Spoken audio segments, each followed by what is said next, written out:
Hai, Assalamualaikum. Di tanggal 31 Desember 2022 ini, atau di tanggal terakhir tahun ini, aku tuh mau sharing apa aja sih yang udah aku lalui di tahun 2022. Ya, sebagai seorang wanita yang baru saja menikah di akhir 2021, mungkin kebiasaan-kebiasaan waktu kita masih single dengan sekarang yang sudah menikah itu berbeda jauh. Dulu waktu masih single, kamu mau sarapan dimasakin orang tua, atau kalau kamu mau sarapan beli aja sendiri gitu ya, beli sendiri di luar gitu.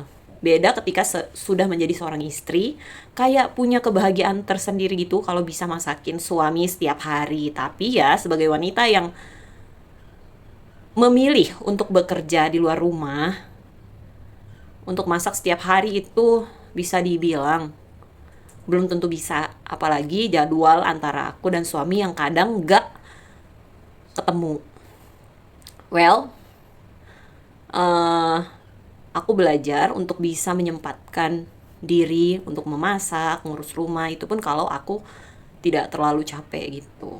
Ya, hidup itu adalah sebuah pilihan yang kita itu tahulah baik buruknya, nantinya apa yang udah kita pilih itu kita udah tahu kayak gitu.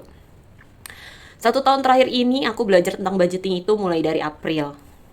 Well, kenapa aku belajar budgeting? Karena aku tahu banget ya kalau perempuan itu harus bisa menjaga harta suaminya. Jadi aku belajar gimana cara ngatur keuangan, terus belajar bagaimana cara berinvestasi, belajar bagaimana cara mengatur pengeluaran dan pemasukan. Walaupun semua tidak berjalan begitu mulus gitu. Tapi setidaknya sudah dicoba. Jadi selama kurang lebih 8 bulan ini aku sudah menerapkan budgeting. Ya, kadang tuh kalau budgeting di awal-awal gajian tuh nyatet banget kan, apa nih pengeluaran apa nih dalam sebulan, seminggu, sehari kayak gitu. Dari tanggal pertama sampai pertengahan bulan itu pencatatan benar-benar detail, mulai dari pengeluaran yang kecil kayak parkir sampai pengeluaran yang besar mungkin untuk investasi atau lain-lain.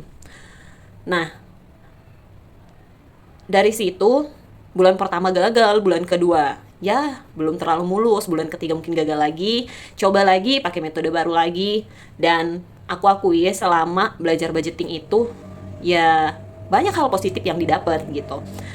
Gaji yang mungkin tadinya hanya lewat aja, akhirnya dia bisa nyangkut dan menjadi dana yang bisa kita simpen, bisa kita investasiin dan lain sebagainya.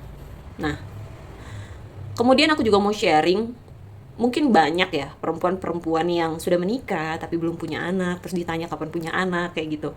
Dan aku tuh sempet apa ya, kayak ya setiap orang pasti berusaha ya, minum ini minum itu, jaga makan, olahraga. Tapi anak itu adalah rezeki yang dititipkan oleh Allah. Kalau misalnya kita belum pantas menjadi orang tua, ya aku rasa aku harus memantaskan diri untuk bisa menjadi orang tua yang baik, yang nantinya Allah akan memilih untuk aku dititipi seorang wahdi kayak gitu. Well, kalau bicara tentang usaha nih ya, mungkin dari 2021 itu aku sempat usaha makanan, terus pas pindah itu di Februari ya, pindah tempat kerja. Nah, aku tuh udah mulai bingung cari bahan makanan yang aku butuhin untuk jualanku itu, kayak gitu, seperti rempah-rempah dan lain hal sebagainya gitu ya. Dan akhirnya aku berpikir, oh iya, setelah aku melihat peluang di sini, untuk makanan mungkin peluangnya masih besar ya, karena menurut aku makanan di sini belum terlalu variatif. Pengen jualan makanan, tapi kalau dipikir lagi dengan jarak yang cukup jauh dari kota, kayaknya aku nggak apa ya, belum bisa untuk membuka usaha kuliner di sini. Nggak apa-apa, kalau menurut aku, ketika aku sudah mencoba, aku sudah menjalani, dan itu udah ada hasilnya, itu adalah sebuah langkah yang menjadikan aku memiliki pengalaman yang lebih. Oh ya, aku sudah mulai. Oh ya, aku udah pernah nih begini gitu. Suatu saat nanti, kalau misalnya aku ada di keadaan yang memungkinkan untuk bisa membuka usaha kuliner lagi, ya why not, kita mulai lagi kayak gitu. Setidaknya aku udah punya, aku tuh udah tahu seluk beluknya itu gimana gimana ngelayanin customer, apa yang kurang sih di aku gitu, di masakanku, di pelayananku dan lain-lain. Terus di 2022, tepatnya di akhir 2022 sih, aku mulai serius ya buat konten-konten gitu ya. Menurut aku adalah konten-konten sederhana yang semoga aja dengan konten-konten itu bisa bermanfaat bagi yang nonton kayak gitu, mulai dari YouTube, Instagram. Kemarin sempat juga sih di Facebook, tapi Facebook udah nggak lagi sekarang.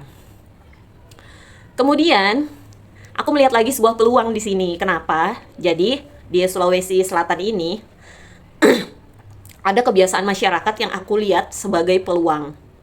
Peluang ketika seorang wanita memakai perhiasan emas yang tebal, yang banyak gitu. Itu tuh dianggap berwibawa lah gitu, kayak ya suatu hormat lah, orang bisa hormat gitu atau gimana gitu ya. Jadi emas itu menjadi hal yang sangat digemari, khususnya emas perhiasan gitu. Jadi waktu nikah kebetulan mahar itu berupa logam mulia antam. Dan waktu di Medan, aku tuh biasanya kalau beli emas perhiasan itu selalu yang London 99, yaitu emas 24 karat yang 99%. Ketika aku ada di Sulawesi, aku kan dulu nggak pakai anting ya, karena memang aku nggak punya anting gitu. Dan pada akhirnya aku membeli sebuah anting di Sulawesi yang katanya emas 23. Setelah aku cek-cek, aku perhatiin, terus aku namanya perempuan ya, beli gelang gitu kan, emas 23 tapi kok kadarnya cuma 87,5, yaitu emas 20 karat kalau di Medan. Nah, di situ aku perhatiin, oh ternyata di sini itu kadar emasnya rendah tapi harganya tuh mahal. Beda sama di Jawa, di Sumatera yang kadarnya tinggi seharga dengan harga emas yang kadarnya rendah di sini kayak gitu. Jadi aku mikir kalau aku investasi di perhiasan, pasti aku rugi dong ketika aku udah nggak tinggal lagi di Sulawesi. Otomatis nanti dijual di tempat lain pasti dengan harga yang lebih murah karena perbedaan pengetahuan tersebut. Dan di sini sangat jarang yang menjual emas 24 karat. Dan kalaupun mau custom, ketika harga emas 24 karat perhiasan di Medan itu harganya kemarin masih 850.000. Di sini tuh udah 1.100.000 kayak gitu. Karena aku berpikir di sini tuh peluangnya ada di emas ya. Jadi aku tuh cari tahu tentang logam mulia itu. Dan aku terinspirasi dari sebuah kisah di Facebook yang dia bisa punya toko emas dengan modal 3 kalung emas kayak gitu. Jadi untuk membuka sebuah toko emas itu nggak perlu punya barang banyak-banyak, nggak perlu kita harus punya emas 2 kilo, nggak perlu, tapi kita harus memulai. Jadi akhirnya aku memutuskan untuk memupuk kepercayaan. Nah, aku tawarkan ke teman-temanku yang mau membeli emas. Well, untungnya nggak seberapa sih, karena memang aku nggak ambil untung yang terlalu banyak banget, enggak. Yang penting kepercayaan sudah terpupuk di situ. Nah, berawal dari satu teman yang membeli, 2 teman, 3, dan seterusnya. Akhirnya sekarang aku lagi merintis usaha beli emas kepingan-kepingan yang nggak terlalu besar ya. Karena memang aku nggak punya modal yang gede banget yang sampai bisa punya 2 kilo, 3 kilo. Kalau kalian nonton di YouTube tuh pasti harus punya modal 2 kilo kayak gitu, yang buat harganya tuh kayak yang buat kita sok napas gitu ya. Gue nggak mungkin nih gitu. Tapi aku percaya hal besar itu selalu berawal dari hal kecil.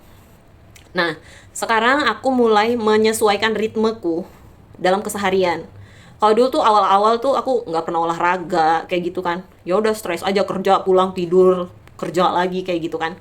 Tapi aku pikir lagi dulu, aku tuh bisa kerja, jualan itu kan masak ya, kenapa aku nggak sekuat dulu, berarti why gitu. Dan akhirnya aku berusaha menyeimbangkan kehidupan aku kembali. Aku mulai lagi untuk berenang, aku mulai lagi untuk usaha, hal-hal yang membuat aku terlalu lelah, karena aku juga pengen, kalau katanya tuh kalau perempuan terlalu capek, susah hamilnya kayak gitu kan. Nah, akhirnya aku menyesuaikan ritme itu. Aku berdamai dengan keadaan, bagaimana cara aku bisa memanage waktu.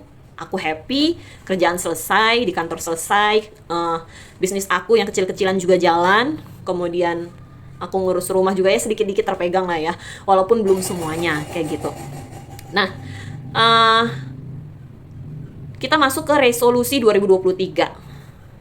Setelah aku pikir-pikir, hidup itu harus selalu punya target. Tapi memang setiap tahun aku always ya selalu punya target, walaupun aku nggak pernah nulis target itu di atas kertas, aku nggak pernah rinciin kapan gitu. Aku tahu aku bergerak ke arah targetku itu, tapi aku nggak pernah merincikan bulan ini langkahku sekian, bulan ini langkahku sekian kayak gitu. Pada akhirnya aku membuat sebuah resolusi 2023 yang aku pertimbangkan matang-matang. Aku nggak mau punya target yang terlalu tinggi di luar ekspektasi gitu. Aku memiliki target yang kemungkinan besar bisa aku capai. Dan aku berharap resolusi itu nantinya bisa aku dapetin di tahun 2023. Oke, di akhir tahun ini, di tanggal terakhir tahun ini, aku berharap tahun depan adalah tahun yang jauh lebih baik dari hari ini. Kita menjadi pribadi yang jauh lebih baik. Untuk yang nonton konten-konten aku, terima kasih banget. Yang udah mau komen, tanya-tanya juga terima kasih banget. Itu jadi support buat aku untuk terus berkarya di video-video berikutnya.